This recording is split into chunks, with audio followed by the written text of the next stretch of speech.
का पलटवार। चर्चा के लिए हमारे साथ जुड़े हैं गोपाल कृष्ण अग्रवाल, जो भाजपा के प्रवक्ता हैं। हमारे साथ हैं संदीप त्रिपाठी, कांग्रेस के नेता हैं। साथ ही प्रफुल्ल केतकर जी हमारे साथ हैं, जो ऑर्गेनाइजर के एडिटर हैं। मेरे सही मेहमानों का मैं बहुत बहुत स्वागत करती हूं। और सबसे पहले संदीप जी आपके पास आना चाहूंगी, क्योंकि जाहिर है कि सवाल कांग्रेस से ही उठाए जा रहे हैं, लेकिन जो बातें राहुल गांधी ने अपने लेख में लिखी वो हमने सबके सामने रखी हैं, जो जो कहा गया, लेकिन उन सभी बातों का बिंदुवार तरीके से देवेंद्र फडणवीस ने भी आज जवाब दिया है।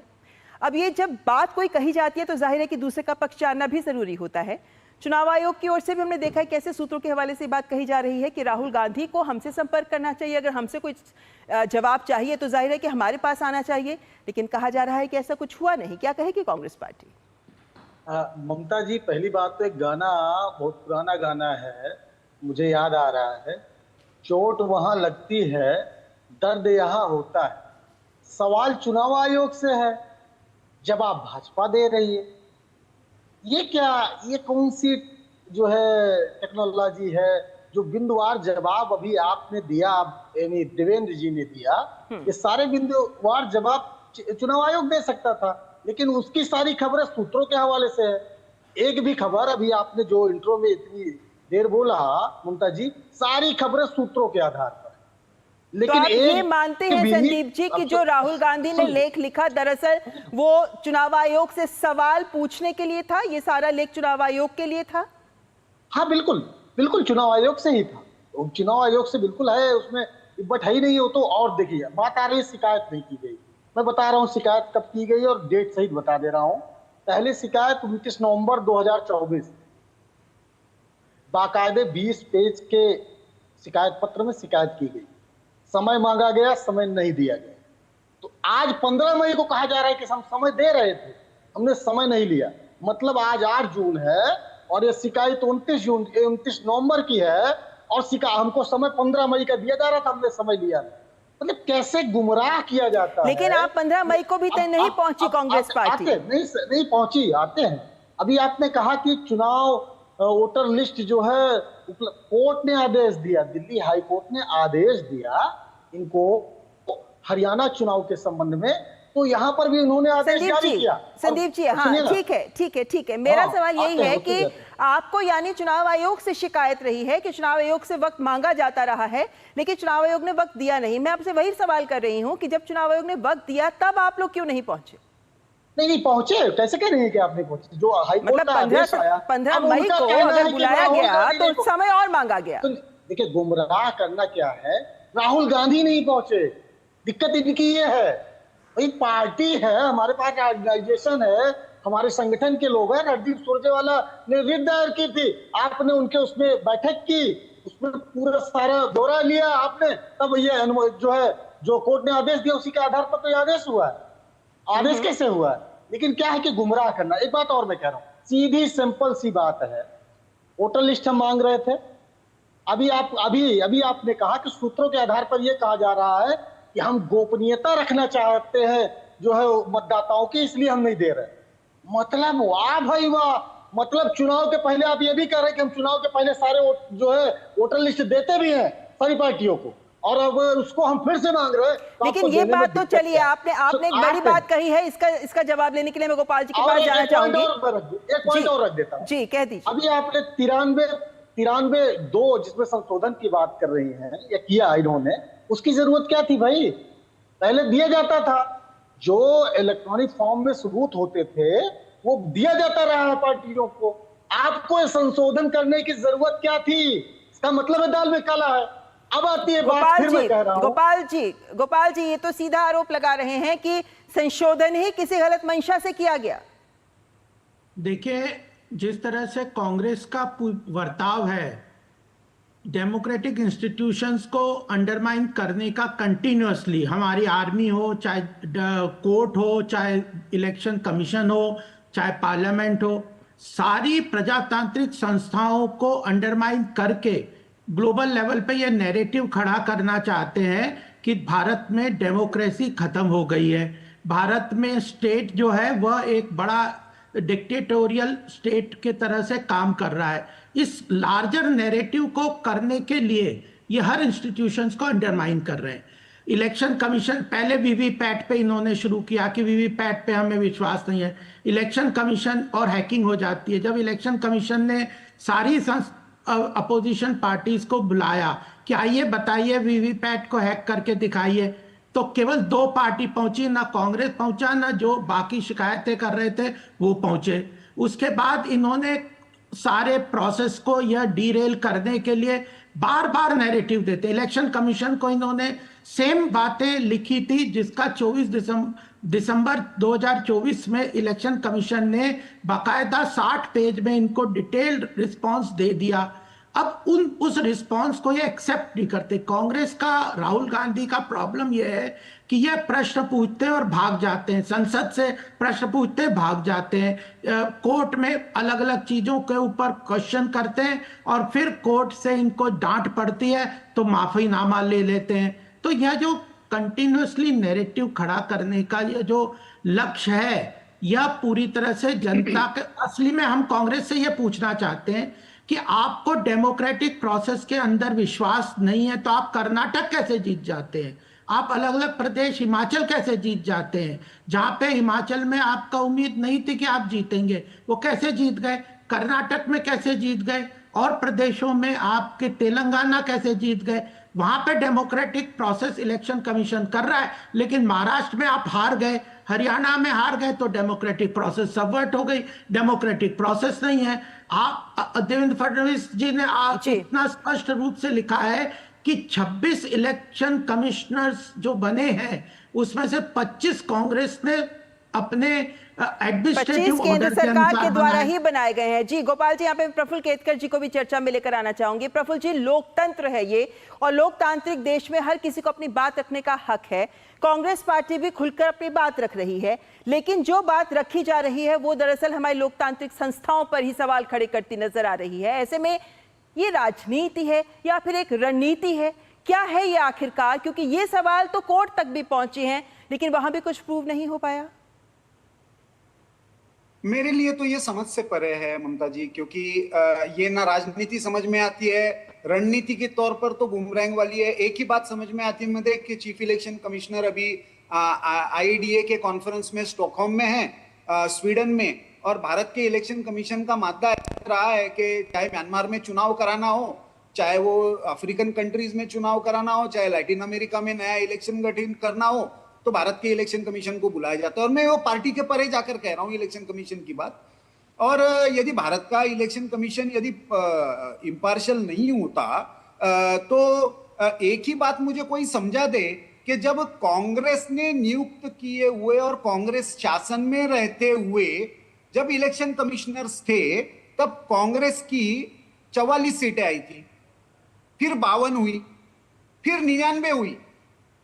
तो नकार दे भाई, हम 44 पर ही रहना चाहते हैं, ये कह दे क्योंकि इलेक्शन कमीशन तब सही था, अब गड़बड़ कर रहा है। तो ये लॉजिकली कहीं पे भी बैठता नहीं है। दूसरी बात इन्होंने कही कि भाई स्टीलिंग द इलेक्शन।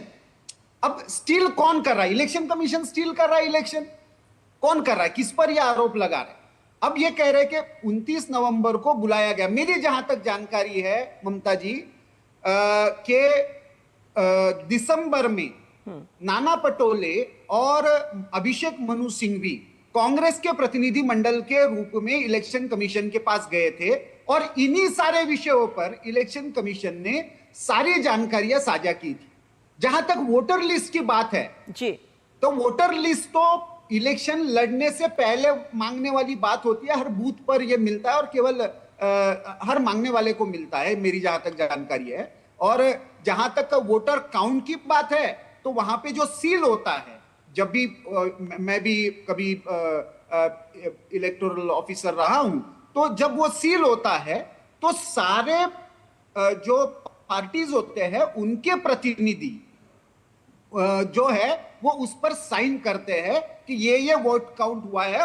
और बहुत बार ऐसा होता है कि पोलिंग बूथ पर केवल 6 बजे तक नहीं, जो अंदर आया है उसका वोटिंग जब चलता है तो कभी कभी 7, 7:30 बजे तक भी चलता है। और इस कारण से यदि हर कोई प्रतिनिधि वहां पे है, यदि आपने पार्टी ने बूथ लेवल पर प्रतिनिधि नियुक्त किया नहीं है या नियुक्त करने की क्षमता नहीं तो बात अलग है, लेकिन किया है तो तो इसका मतलब आप अपने कार्यकर्ता पर ही विश्वास नहीं कर रहे हो, क्योंकि फाइनल साइन उसने भी किया है। तो मुझे लगता है कि जब हम राजनीति कर रहे हैं या कोई रणनीति भी कर रहे हैं, तो ऐसे में जब संवैधानिक संस्थाओं के संबंध में और कांग्रेस के संदर्भ में तो ऐसा भी रहा है कि तो इस के इलेक्शन कमिश्नर जो अपॉइंट मैं आपके पास आ रही हूं संदीप जी, राजनीति में भी कांग्रेस पार्टी ज्वाइन की है। संदीप जी मैं आपके पास आ रही हूं। ये जो हम जब संवैधानिक संस्थाओं पर आरोप लगाते हैं, तो हमको कम से कम ये ध्यान में रखना चाहिए कि हम केवल इलेक्शन कमीशन पर नहीं आरोप लगा रहे, हम केवल सरकार पर आरोप नहीं लगा रहे, हम लोकतंत्र को चोट पहुंचा रहे हैं। लेकिन यहाँ पर जी प्रफुल्ल जी आपकी बात रखिए, मैं संदीप जी आपकी बात, कोई भी जब हारते हैं तो ईवीएम खराब हो जाता है। मैं आपके पास आ रही हूँ संदीप जी। यहाँ पर एक बड़ा सवाल, एक मेरी तरफ से भी एक सवाल आपके लिए ये जरूर है कि हम ये जानते हैं कि मतदान की प्रक्रिया क्या होती है। जब मतदाता सूची बनती है तो वो पब्लिश की जाती है, वो सभी दलों के लिए अवेलेबल होती है, वो जगह जगह पे राज्य का जो चुनाव आयुक्त होता है, जो जिले का होता है, उनके पास भी अवेलेबल होती है। इट्स एन ओपन, उसमें कोई सीक्रेट की बात नहीं है, सबके सामने वो होती है। उसके बाद 17C फॉर्म जो भरा जाता है, प्रिसाइडिंग ऑफिसर उस पर साइन करता है, वो भी दलों के सामने होता है, आपके एजेंट्स को, वो बूथ एजेंट्स को मिलता है। उसके बाद जो उसका अगला हिस्सा होता है वो मतगणना के बाद, परिणाम आने के बाद दिया जाता है। ये सारी एक पारदर्शी प्रक्रिया होती है जिसमें आपके अपने दल के लोग भी तो शामिल होते हैं। फिर ये सवाल क्यों खड़े होते हैं कि काउंटिंग में गलती हो गई है या मतदाता सूची में हेरफेर किया गया इत्यादि? समस्या कहाँ है? पर जवाब नहीं। पहली बात तो अभी जो 2-3 मैं बात कह दूं, अभी जो बात आई हमारे प्रफुल्ल जी ने कहा और जो अग्रवाल जी ने सवाल खड़े किए, आज एक बहुत बढ़िया ट्रेंड चल गया है। सरकार से सवाल पूछिए, पहलगाम क्यों हुआ तो सेना पर हमला है, आतंकी कैसे आए तो सेना पर हमला है, आतंकी कैसे भाग गए, आपने कहा आपने इलेक्शन कमीशन को पूछा है, आपने कहा आपने इलेक्शन कमीशन को पूछा है, अभी आपके बिल्कुल पूछा है, आपने कहा बिल्कुल पूछा है, इलेक्शन कमीशन को पूछा है।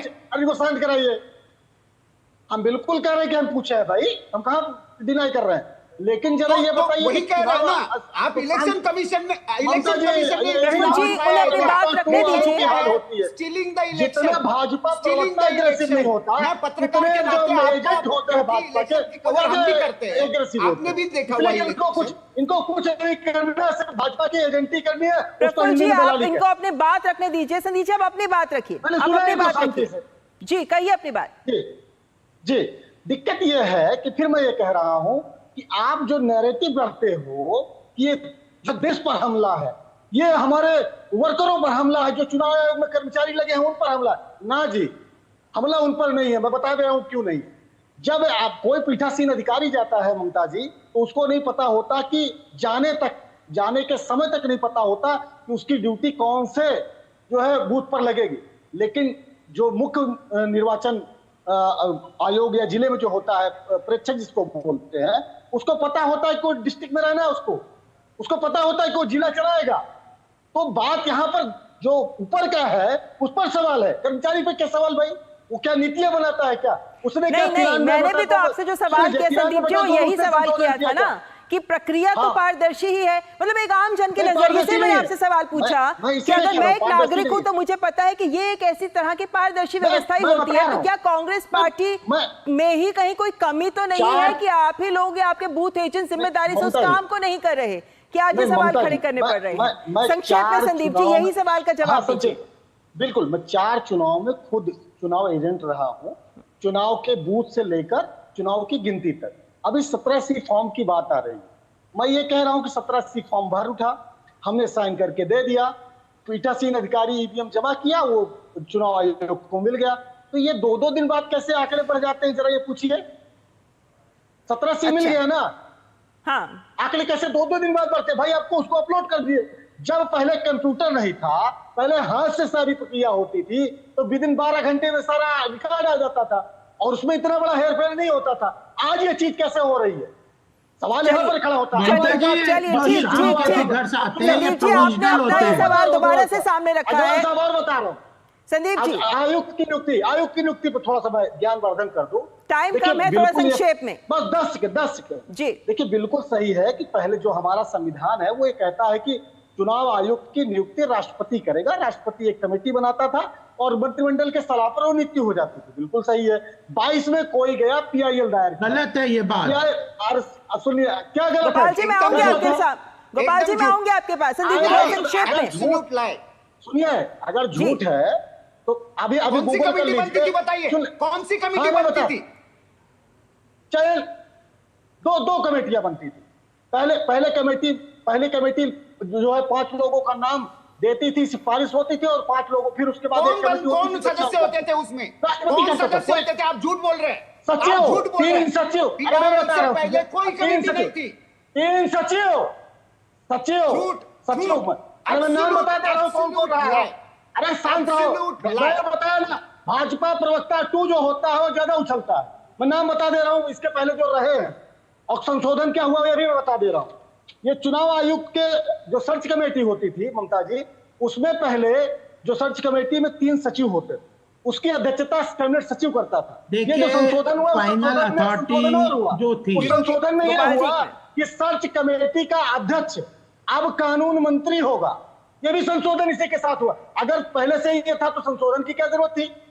मतलब क्या गुमराह करते हो आप लोग? संदीप जी ठीक, आपने भी बात रखी, लेकिन ये भी अलग से चर्चा और विमर्श का विषय है। यहाँ पे गोपाल जी वक्त थोड़ा कम है, लेकिन चलते चलते आपके ओर से क्या बयान या क्या कमेंट, क्योंकि ये पूरा जो सवाल है, ये सवाल दरअसल केंद्र सरकार के साथ ही है, क्योंकि जिस तरीके से एक्ट में संशोधन किया गया उससे कांग्रेस पार्टी का ये मानना है कि पूरी तरह से जो करनी है वो केंद्र सरकार के ही नियंत्रण में आ गई है जब चुनाव आयुक्त के चयन की बात होती है। गोपाल जी नहीं, देखिए, सबसे पहली बात है कि यह बिल्कुल स्पष्ट इनको कई बार कर चुके हैं। देवेंद्र फडणवीस जी ने साफ स्पष्ट रूप से बताया है कि इंडिविजुअल लेवल पे जो संविधान में पढ़ लीजिए। संदीप जी आपने सवाल किया है ना, उन्हें जवाब देने दीजिए। दूसरा महत्वपूर्ण बात यह है कि कांग्रेस को पहले तो यह है कि इलेक्शन जो देश के डेमोक्रेटिक इंस्टीट्यूशन इलेक्शन कमीशन पे अगर विश्वास नहीं है तो ये क्यों नहीं जवाब देते कि कर्नाटक, हिमाचल और तेलंगाना में कैसे जीत गए? क्या वहां पे मैनिपुलेट किया था क्या आपने? आप बताओ ना, तेलंगाना और वहां पे कैसे जीत गए?